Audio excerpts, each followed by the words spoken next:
Hai sahabat, ketemu lagi. Kalian punya VGA card RTX 3060 ya, atau mungkin mau beli ya RTX 3060 yang versi non LHR. Kalian harus sudah tahu dulu cara unlocknya ya. Kalau belum, yuk belajar di sini ya.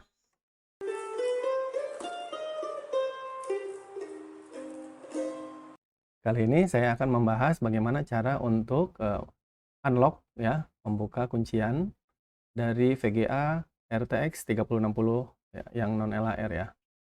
Karena kan sebenarnya kita tahu kalau RTX 3060 itu aslinya semuanya itu sebenarnya ya, itu adalah LHR, cuma LHR yang masih awal-awal lah gitu ya. Kenapa saya bilang begitu? Karena kalau RTX 3060 ya, kita pasang terus kita pasangkan ya dengan driver Nvidia apapun ya, yang driver terbaru lah, katakanlah driver update terbaru dari Nvidia untuk pakai RTX 3060. Kalau untuk main game itu normal ya, tapi kalau untuk dipakai mining dan miningnya adalah mining Ethereum ya, algoritma Dagger Hashimoto itu pasti terpangkas ya, terpangkas 50% gitu. Jadi kalau misalnya dia di defaultnya 41, ketika kita overclock dia bisa mencapai 47 ya, 47, 48, 49. Itu untuk RTX 3060 ya, yang biasa ya, yang versi awal yang non LHR gitu. Tapi kalau misalnya kita pakai drivernya yang driver apapun yang update terbaru, itu pasti terpangkas gitu ya. Jadi dia itu ke lock ya. Jadi emang dia itu ke lock gitu, dan waktu masih awal-awal RTX 3060 dikeluarkan pun yang para miner belum bisa ya untuk mengunlock RTX tersebut gitu.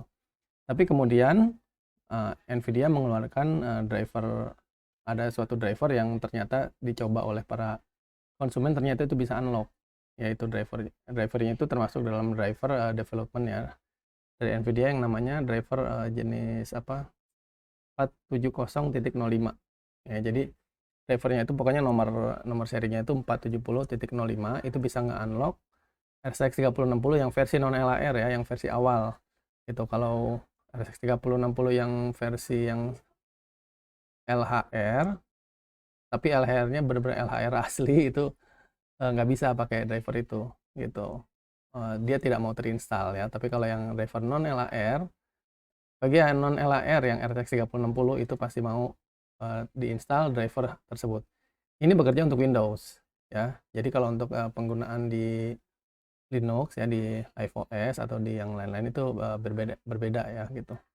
Ya bagaimanapun juga RTX 3060 itu lebih menguntungkan ya, yang karena dia kan hash rate-nya bisa tinggi, kemudian wattnya juga ya, kalau dibandingkan RX 580 ya tentunya jauh ya. Dia lebih kecil juga, hash rate-nya tinggi, cuma ya karena karena pembatasan itu jadi dia agak ribet. Oke, jadi cara unlocknya gimana ya? Cara unlocknya, tapi sebelumnya kalian pastikan dulu ya RTX 3060-nya itu yang versi non LHR ya, yang versi. Kemudian kalian harus memasangkan di ini, katakan ini motherboardnya. Nah, ini motherboard, jadi dia harus dipasangkan di PCI Express yang 16 kali ini yang panjang ya. Jadi kalau buat mining kan biasanya kita pakai yang ini juga atau pakai yang kecil ini ya, biasanya untuk wifi atau dan sebagainya. Jadi kalau yang RTX 3060 itu dia nggak bisa dipasang di sini, di yang satu kali ini, yang namanya satu kali lah ya. Kalau ini PCI Express yang 16 yang panjang, nah ini dia kalau dipasang di sini otomatis dia itu akan terpotong hash rate-nya gitu ya.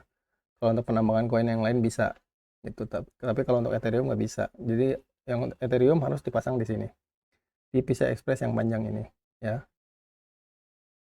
Oke, dan kemudian kalian harus menginstal driver 470.05 ya. Nah selain itu RTX 3060 juga harus dicolokin ke monitor ya, harus dicolokin ke monitor komputer, atau kalau nggak dicolokin pun nggak diaktifkan untuk ya, karena mungkin prosesornya punya APU ya, punya bisa bisa ada GPU internalnya, jadi nggak perlu nyolokin dari VGA langsung. Tapi hal itu pasti juga akan membuat dia terpotong hash rate-nya. Nah untuk itu kalian perlu ini ya, ini namanya HDMI dummy.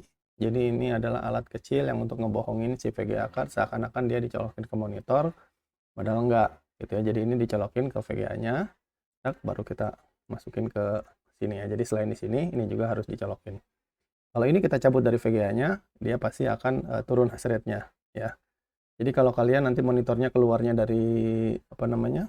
Dari motherboard ya, karena prosesornya udah punya internal GPU, monitor keluar dari motherboard. Nah, si VGA card yang RTX 3060 ini harus kalian pasangkan ini ya. Gitu. Nah, selain itu tadi saya ingatkan jadi harus dicolokin ke sini, ke yang panjang ini ya. Oleh karena itu dia paling nyusahinnya ya. Dia paling hanya bisa satu motherboard itu satu VGA RTX 3060 ya, karena di motherboard itu kan rata-rata cuma ada satu ya, yang kayak begini nih, yang panjang ini. Cuma ada satu gitu. Nah, jadi hanya bisa satu VGA di satu motherboard gitu. Seharusnya bisa juga di sini, cuman nanti kan kalau misalnya kalian tujuannya untuk mining pakai RTX 3060 ya percuma juga ya. Nah, tapi kalau misalnya pakai riser ya, riser itu kan untuk perpanjangan ya. Untuk panjangin, pokoknya kalau nyolokinnya harus yang ke sini risernya. Riser yang besar ya, sini. Itu masih bisa ya. Masih bisa, tapi kalau riser yang kecil yang ke sini ya, itu nggak bisa gitu. Oke.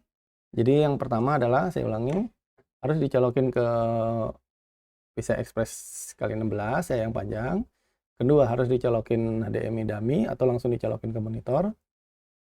Ketiganya adalah harus berjalan di PCIe 3.0. Nah, di motherboard yang lama seperti ini kan motherboard FM2 ya, FM2 Plus, dia bisa berjalan di PCIe Gen 3 ya, generasi ketiga. Kalau motherboard yang jenis baru, dia bisa di generasi keempat, nggak jadi masalah, pokoknya minimal generasi ketiga.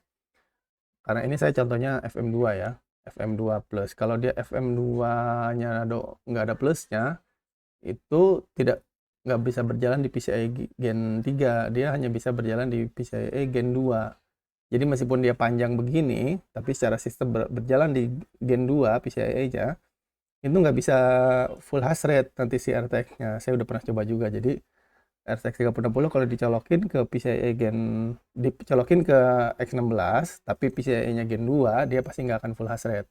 Tapi kalau dicolokin ke PCIe Gen 3, dia pasti bisa full hash rate ya. Dengan syarat seperti tadi, colokin ini atau dicolokin ke monitor langsung, kemudian drivernya yang 470.05. Oke, paham ya? Tapi kan motherboard yang kayak begini rata-rata hanya satu aja kan ya, hanya satu ininya. Kalau motherboard yang sekarang sebenarnya udah lebih dari satu ya, ada yang satu, ada yang dua, ada yang tiga, ada yang empat.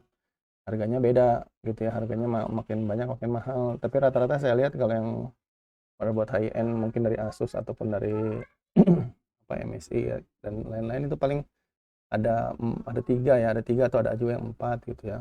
Nah, salah satunya kalau ASRock itu ASRock Taichi, dia tiga kalau nggak salah di sininya. Sekali lagi harus ditempelin di sini ya. Jadi kalau di motherboard yang versi yang sekarang itu, kalau dia slotnya ada tiga, berarti kita bisa nempelin tiga di situ. Tapi kan jadinya dempetan banget ya kalau misalnya nempel ke motherboardnya. Ini kan terlalu dempet karena kan VGA-nya pasti tebel-tebel ya, heatsinknya juga tebel-tebel, dan fan-nya itu. Jadi biasanya dia kalau misalnya lebih aman ya kita panjangin lagi di sini pakai riser. Tapi risernya pun harus riser yang kali 16 ya, nggak bisa riser yang cuma satu kabel gitu, yang kali satu ya, nggak bisa. Jadi harus riser yang panjang, yang bentuknya kayak kabel hard disk zaman dulu nih, kabel paralel. Kemudian solusinya selain ini apa? Solusinya selain motherboard yang ini, kalian bisa mempergunakan motherboard yang asli, yang untuk mining ya, dari Cina biasanya impor. Itu BTC X79 ya. Chipsetnya emang jadul H61, tapi dia bisa untuk 5 RTX 3060 ya. Tapi kalau untuk pakai motherboard itu, pastikan kalian membelinya di tempat yang terpercaya, yang kalian bisa mendapatkan informasi cara pasangnya dengan benar ya, karena mungkin ada buku manualnya dan sebagainya, benar-benar ada petunjuk dan bimbingan ya, karena kan itu agak ribet ya, nggak seperti motherboard biasa. Kalau motherboard biasa kan ada colokan powernya kan, ATX gitu ya. Kalau yang ini nggak ada, dia colokannya kayak colokan VGA begitu. Terus juga nggak ada slot untuk hard disk ya, slot SATA-nya nggak ada, adanya SSD-nya M2 ya jenisnya. M2-nya juga yang pendek, yang M SATA, bukan yang M2 yang biasa atau NVMe yang dia bentuknya yang M SATA yang kecil. Gitu. Oke, mungkin itu saja. Semoga bermanfaat. Sampai ketemu lagi di pembahasan selanjutnya. Terima kasih.